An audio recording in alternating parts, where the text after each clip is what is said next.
ஓம் நமச்சிவாய சிவாய நம.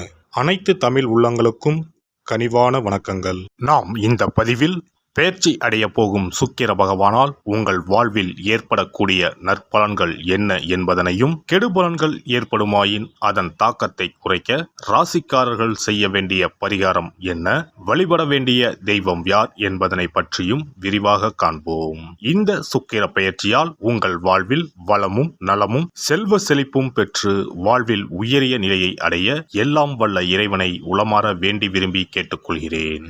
நிகழும் ஸ்ரீ மங்களகரமான சோபகிருது ஆண்டு தமிழ் மாதம் மாசி 25ஆம் தேதி, ஆங்கில மாதம் மார்ச் 8ஆம் தேதி அன்று மகர ராசியில் இருந்து கும்பராசிக்கு இடப்பெயர்ச்சி அடைகிறார் சுக்கிர பகவான். ஏற்கனவே கும்பத்தில் அமர்ந்துள்ள சனியுடன் இணைகிறார் சுக்கிர பகவான். 30 ஆண்டுகளுக்கு பிறகு கும்பத்தில் சனி சுக்கிரன் கூட்டணி சேரப்போகிறது. அதே போல மார்ச் 15ஆம் தேதி செவ்வாய் பகவான் கும்பராசியில் இணைகின்றார். 75 ஆண்டுகளுக்கு பிறகு சனி பகவான், சுக்கிர பகவான், செவ்வாய் பகவான் ஒன்று சேர்கின்றனர். வெவ்வேறான குணாதிசயம் கொண்ட இவர்கள் உங்கள் வாழ்வில் பல மாற்றங்களை கொண்டு வரப்போகின்றனர். துலாம் ராசி அன்பர்களே, சுக்கிர பகவான் உங்கள் ராசிக்கு பூர்வ புண்ணிய ஸ்தானத்தில் இடப்பெயர்ச்சி அடைகிறார். வேலை இல்லாதவர்களுக்கு நல்ல சம்பளத்துடன் மனதிற்கு பிடித்த வேலை அமையும்.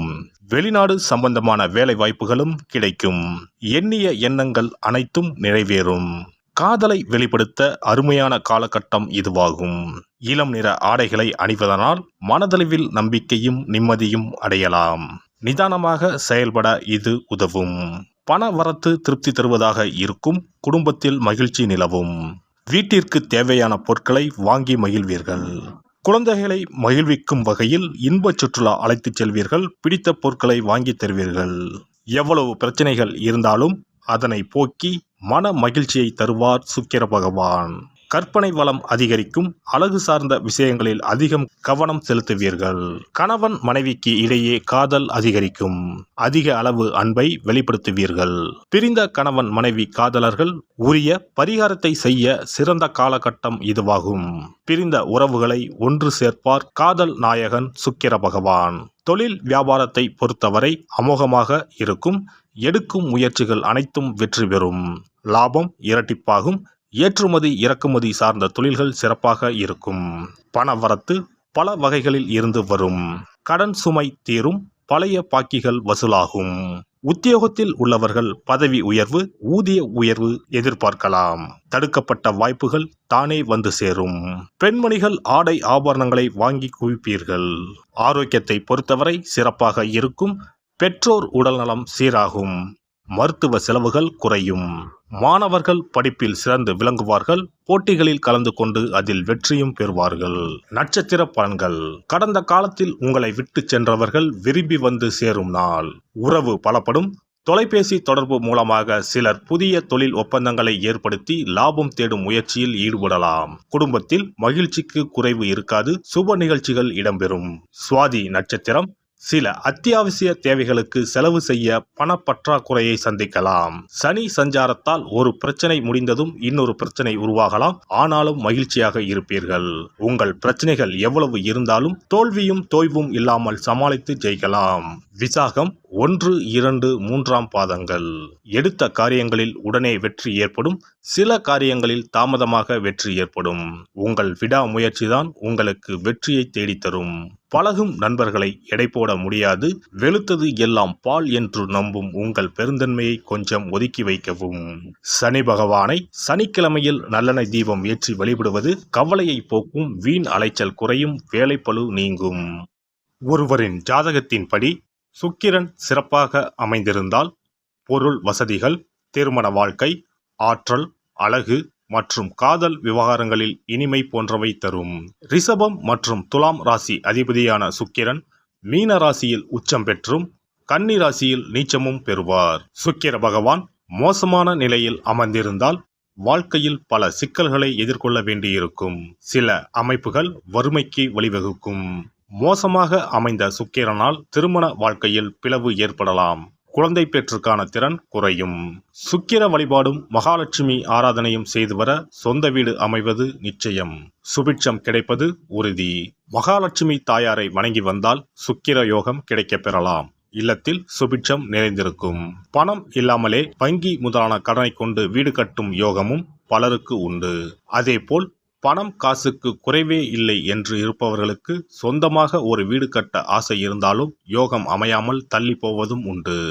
சொந்த வீடு எனும் யோகத்தை தந்தருள்பவர்தான் வாஸ்து பகவான். பொதுவாகவே கட்டிடக்காரன் என்று சுக்கிர பகவானை சொல்லுவார்கள். சுக்கிர யோகம் ஒருவருக்கு வந்துவிட்டால் சகல சம்பத்துக்களும் கிடைப்பதற்கான வழிவகைகள் அமைந்துவிடும். சுக போகங்களுக்கு அதிபதியாக திகழ்பவர் சுக்கிர பகவான். வெள்ளிக்கிழமைகளிலும் ஞாயிற்றுக்கிழமைகளிலும் நவகிரகத்தில் உள்ள சுக்கிர பகவானுக்கு தீபமேற்றி 9 முறை நவகிரகத்தை வலம் வந்து வேண்டி வந்தால் சுகபோக வாழ்க்கையை தந்தருள்வார் சுக்கிர பகவான். ஒருவருடைய ஜாதகத்தில் சுக்கிர பகவான் உச்சமாக இருந்தால் இந்திரலோகத்துக்கு இணையான மிக பிரம்மாண்டமான வீடு அமையும் என்பது ஐதீகம்.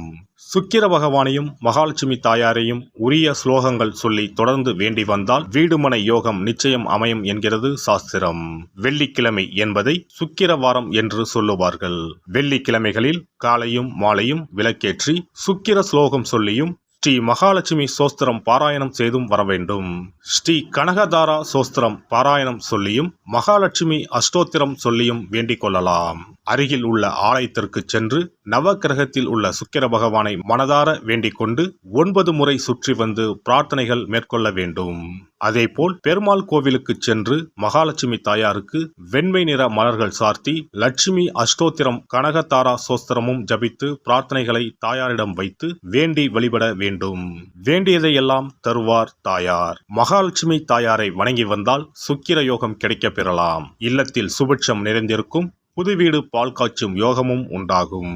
ஜாதகத்தில் சுக்கிரன் வலுவாக இல்லையெனில் வெள்ளிக்கிழமைகளில் சுக்கிர பகவானுக்கு மிகவும் விருப்பமான வெள்ளை அல்லது இளஞ்சிகப்பு ஆடைகளை அணிய வேண்டும். இதனால் சுக்கிரனின் தீங்கு புலன் குறையும். 33 கோடி தேவர்களின் அருளை பெற்றிட காமதேனு எனும் பசுவை வழங்குவது அவசியம். பசுவுக்கு விருப்பமான உணவு வழங்குவது சிறந்தது. வெள்ளிக்கிழமைகளில் வெள்ளை பசுவுக்கு உணவளிப்பதால் சுக்கிர பகவானின் அருட்கடாட்சத்தை பெறலாம். பசுவுக்கு உணவளித்து வருவதால் சுக்கிரனின் பலம் அதிகரிக்க தொடங்கும். இந்த சமயத்தின் மிக புனிதமானதாக தான தர்மம் பார்க்கப்படுகிறது. சுக்கிரனின் அருள் பெற வெள்ளிக்கிழமைகளில் கோவிலுக்கு சென்று வழிபட்டு வருவது நல்லது. உங்களால் முடிந்த அளவுக்கு தான தர்மங்கள், அன்னதானம், நன்கொடைகள் வழங்குவது மிக நல்லது. எல்லாம் வல்ல இறையருளால் நீங்களும் உங்கள் அன்பு குடும்பமும் உடல் நலம், நீலாயுள், நிறை செல்வம், உயர் புகழ், மெய்ஞானம் ஓங்கி வாழ்க வளமுடன்.